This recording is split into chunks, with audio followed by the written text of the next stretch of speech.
What's going on, Jerome's? It's a beautiful Tuesday, and NFL owners meeting still going on right now. They're passing a lot of rules and stuff and some things. I am so happy that the Lions rule proposal, no first downs for defensive holding, even though they're the number one defensive holding team in the league. Anything to try and stop Justin Jefferson, blah, blah, blah. Low energy Lions. But Kevin O'Connell, head coach of the Vikings, met with the media jackals for extended period of time. Kevin Seifert, ESPN, who's not Carl Gerbschmidt, 31 minutes a day with Vikings head coach Kevin O'Connell and the league meetings, 22 questions. None about Aaron Rodgers or J.J. McCarthy for that matter. A lot of inside ball. I'll post a few highlights this morning. So here's what's great. The Kwesi press conference last week was a debacle, right? And that's sort of what happens when you get the larger contingent of media in there. But isolation, beat writers, these coaches' breakfasts, I think that a lot of stuff gets done because I feel like the coaches feel at ease because, they're talking to the beat writers that they see every day as opposed to like a full-on grilling sort of happens. So I think these are way more productive in terms of good questions as well as good answers. First up, Kevin O'Connell said he spoke often with Harrison Smith this offseason, but not about football until Smith was ready. O'Connell, and then he called me one morning and said, "Hey, boss man," which you can just hear Harrison Smith just saying, "Hey, boss, man. I think I got one more in me," and that's how Smith returned for a 14th season. He did the Vince Carter meme. He did, and it's pretty damn hilarious. And with Harrison, I think that Harrison sees this as one last ride, where I feel like Harrison has enough pride where if he was an absolute liability, he wouldn't return because he knows that he's hurting the team, but he can still contribute at a high level. He's still a top 20, top 25 safety, and I think that he syncs up perfectly with what Flores wants to do on defense. And this is not a charity case. Like Harrison Smith is still a big-time contributor, and we're very happy to have him back for one more year. Next. Talk about the running back situation. With Jordan Mason, the Vikings took note of Aaron Jones' successfulness in a pairing in Green Bay. When he's had that 1A, 1B backfield, he can be a total game changer every time he touches the football, O'Connell said. And it's true.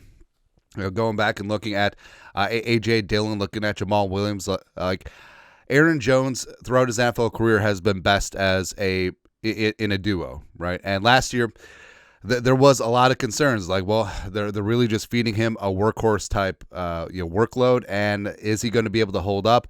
Even in a part-time role in Green Bay, Jones has always had medical issues and concerns.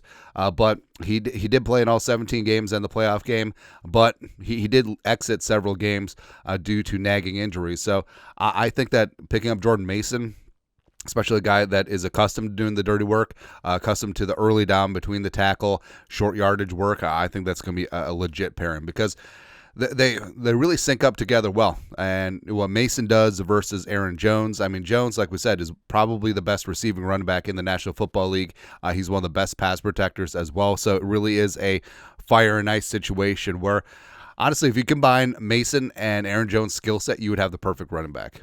Like, you'd be good. Like, you'd have Latavius Tomlinson. Legit. Next. Also interesting, O'Connell said Brian Flores identified cornerback Isaiah Rodgers pretty early as a UFA target. O'Connell, when Flo has that kind of tone in his voice about guys, he's pretty damn accurate. O'Connell sees him as an every down impact guy. And that was one of the questions, too, where Rodgers coming in on that 2-year, $15 million deal, like, was that a tier 1 starting contract? No, but I think what it is, and we've compared it to when Byron Murphy Jr. signed that 2-year deal coming out of Arizona, where it really was it's a beefed up prove it deal. Right, and with Isaiah Rodgers, coming off that year-long suspension for gambling with the Colts, being picked up by the Eagles, he played extremely well in that revamped Eagles cornerback room with Cooper DeJean and Quinny Mitchell, etc. So yeah, even though a lot of people are counting Rodgers out, or is like, oh, we still need to sign or draft a corner. We still need Asante Samuel Jr. We still need to draft a cornerback high.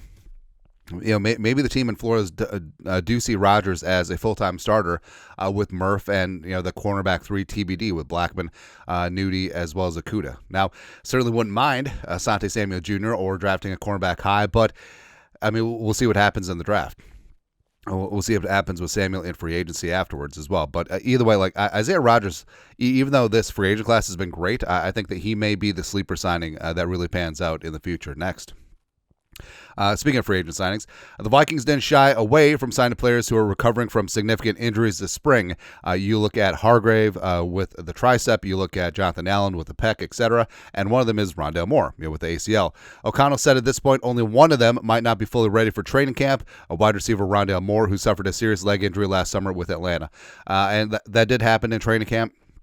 So it did happen relatively easy, but of course all ACLs are different, especially someone like Rondale Moore, where a big part of his game is speed, cutting, agility, and all that stuff. And the Vikings have been notorious in terms of taking things very, very cautiously and slowly with injuries, making sure they're 100% when they get back. And with Moore, that could be one of the reasons why he visited so many teams, because a large part of his visits were because he visited the Vikings as well as Chicago, the Jets, as well as Nashville. Like, a lot of it was medicals, and maybe some of those teams weren't willing to go as high as the Vikings did, even though it's a very minimal contract. But the Vikings are obviously thorough, did their due diligence, and Rondale Moore, you want him 100% to show what he can do. But also, receiver may be a low-key need for the Vikings, whether in the draft or aftermarket free agency, because Jefferson is obviously Justin Friggin Jefferson, but Addison is facing that 3-game suspension. Speedy's in a contract year.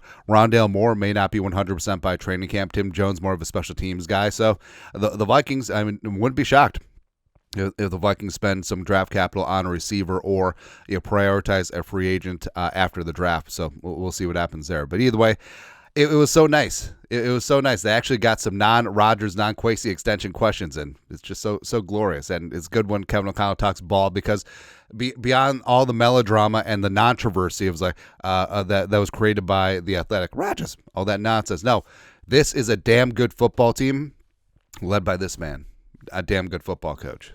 It's good to see. But your thoughts are thoughts. Kevin O'Connell fed the media jackals at the owners' meetings. Let us know. Comment section. Subscribe for daily Vikings takes. Want to support the work? Put a little something in the Venmo. But till next time, Skol, production value.